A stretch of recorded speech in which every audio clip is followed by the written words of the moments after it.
Fuentes de alimentación reguladas con elementos discretos. Bloque 2. Regulador de tensión lineal. En este bloque veremos los siguientes conceptos. Principio de regulación. Diagrama de bloques de un regulador de tensión en lazo cerrado. Y función de cada bloque, de un regulador de tensión con elementos discretos. El regulador funciona como un servomecanismo, comparando el parámetro electrónico deseado en la carga con uno de referencia. Una fuente de alimentación regulada utiliza una realimentación negativa que detecta las variaciones de la tensión de salida, actuando sobre un control que las corrige automáticamente. La misión del regulador es establecer niveles de tensión adecuados, mantener la tensión o intensidad regulada constante, y efectuar los cambios necesarios para compensar las variaciones de la fuente primaria, y las debidas a la carga. Este sería el diagrama de bloques de un sistema regulador de tensión en lazo cerrado. Una variación de la tensión de salida es detectada por el amplificador de error, al comparar la referencia de tensión con el circuito de muestreo. Este amplificador opera sobre el elemento de control en serie para restaurar la tensión de salida. Los bloques que forman un regulador de tensión en lazo cerrado son los siguientes.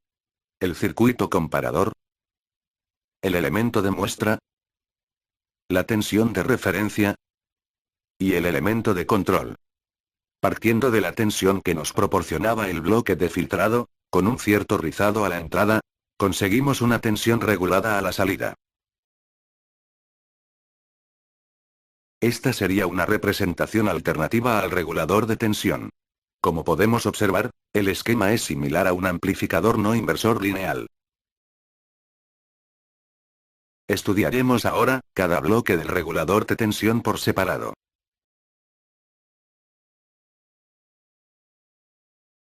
El bloque de referencia suele constar de un diodo Zener y una resistencia de polarización.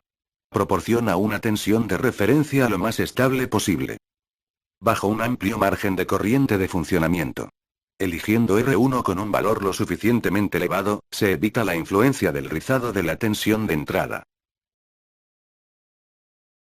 El elemento de muestra suele estar formado por un divisor de tensión con un pequeño ajuste, situado a la salida de la fuente, y da una señal proporcional a la de la salida.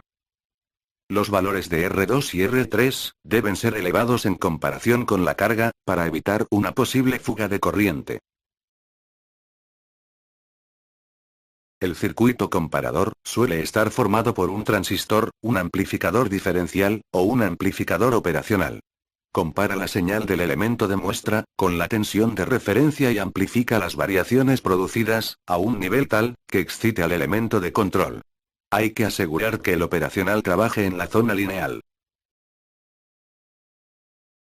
El elemento de control está formado por un amplificador de acoplo directo, con un solo transistor, o con una configuración Darlington.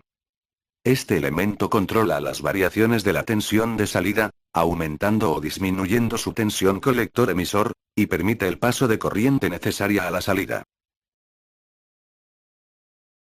En este esquema, podemos ver los elementos que forman el bloque de regulación, añadido a los bloques que formaban la fuente de alimentación sin regular. Todos ellos componen lo que se denomina fuente de alimentación regulada con elementos discretos.